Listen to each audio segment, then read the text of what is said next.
साथियों नमस्कार, आदाब, सत श्री अकाल, जय भीम, जोहार। मैं डॉक्टर दशरथ हिनोनिया स्वागत करता हूं आज की परिचर्चा में। और आज की परिचर्चा ये है कि क्या हमारे हुजूर मुख्य न्यायाधीश सीजेआई बी.आर. गवई एक तरफ अम्बेडकरवादी भी है और दूसरी तरफ गोलवलकरवादी भी है।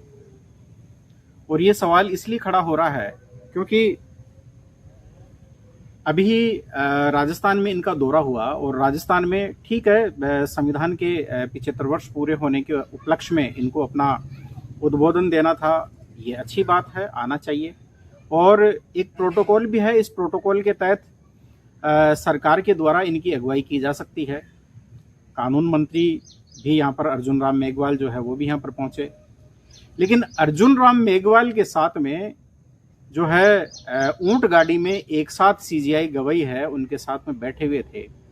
ये किस ओर संकेत करता है, किस ओर इशारा करता है?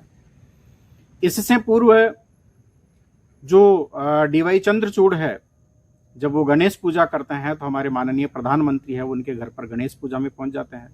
ये किस ओर इशारा करता है?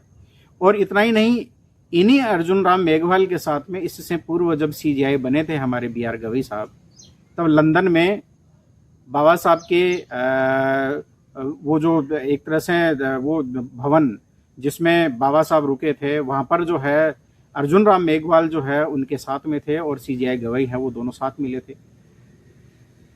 और यही तो कारण नहीं है कि सीजेआई गवई को जो है सरकार के द्वारा कानून मंत्री के माध्यम से जो है वो मैनेज किया गया हो।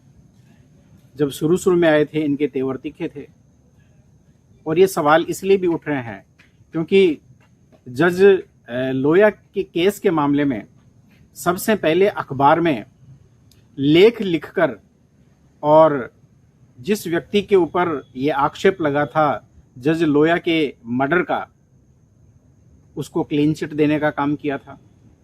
और कहीं उसी की एक तरह से इनाम के रूप में तो जो है बी.आर. गवई साहब को चीफ जस्टिस नहीं बनाया गया है। ये बहुत सारे ऐसे सवाल हैं। हालांकि इनका जो बैकग्राउंड है, इनके जो पिताजी हैं वो कांग्रेस सरकार में वो मंत्री भी रहे हैं और इसके साथ साथ में राज्यपाल भी रहे हैं। तो इनकी जो पारिवारिक पृष्ठभूमि है वो शासन प्रशासन के साथ में रही है। लेकिन बार बार जो है बी.आर. गवई साहब अपने आप को जो है वो अम्बेडकरवादी कहते हैं, लेकिन मन में यानी कि एक तरह से गोलवलकर भी है। और वो क्यों है? क्योंकि अभी इनकी जो माताजी है 5 अक्टूबर को आरएसएस के कार्यक्रम में जो है शामिल होने के लिए जा रही है।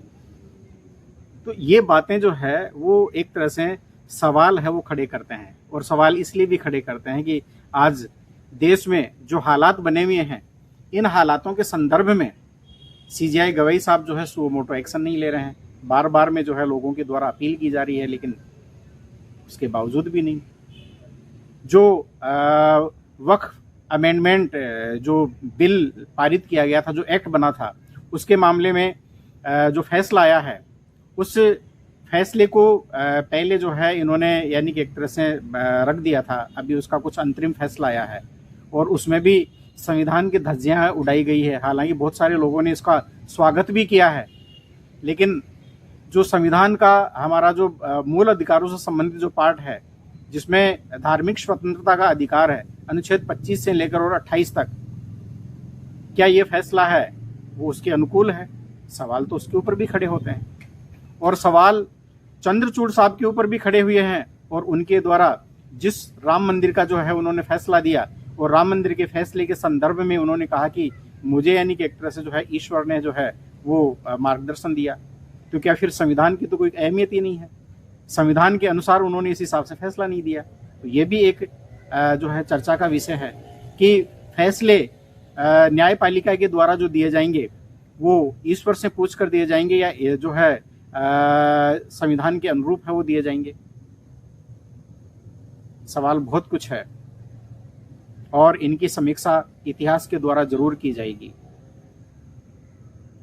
आने वाले समय में अभी नवंबर में जो है सीजेआई गवई साहब जो है वो रिटायर हो जाएंगे।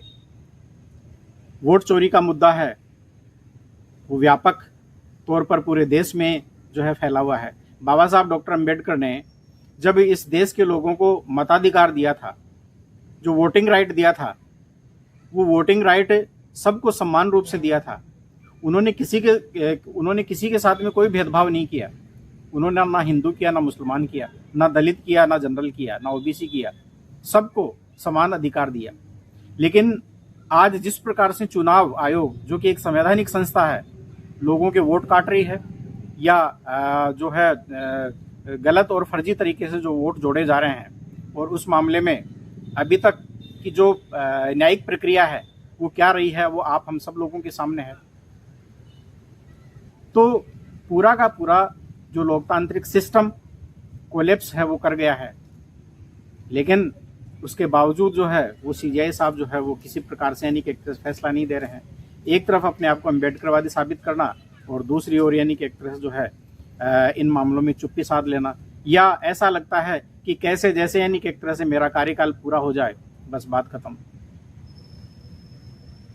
इस वजह से भी जो है सवाल है, और सवाल साथियों आप लोगों के साथ भी है कि क्या मैंने ये जो सवाल उठाए हैं इनसे आप कितने सहमत हैं। कमेंट्स करते हुए जरूर हमें अवगत कराएं, और साथ ही साथ संविधान, सत्य, विज्ञान, मानवता, मानवाधिकार और अंतर्राष्ट्रीय कानून, पोस्ट फेमिनिज्म और अम्बेडकरिज्म, इक्वेलिटी, लिबर्टी, फ्रेटर्निटी और जस्टिस, ज्ञान, विज्ञान, मानवता में यदि आप विश्वास करते हैं तो अम्बेडकर पार्टी ऑफ इंडिया से जुड़ें, और जिस रूप में भी मदद दे सकते हैं तन मन धन से आप देने का प्रयास करें। डिस्क्रिप्शन में हमारी सारी लिंक अवेलेबल हैं, और साथ ही साथ इस वीडियो को ज़्यादा से ज़्यादा शेयर करें, लाइक करें और चैनल को सब्सक्राइब करें। बहुत बहुत धन्यवाद।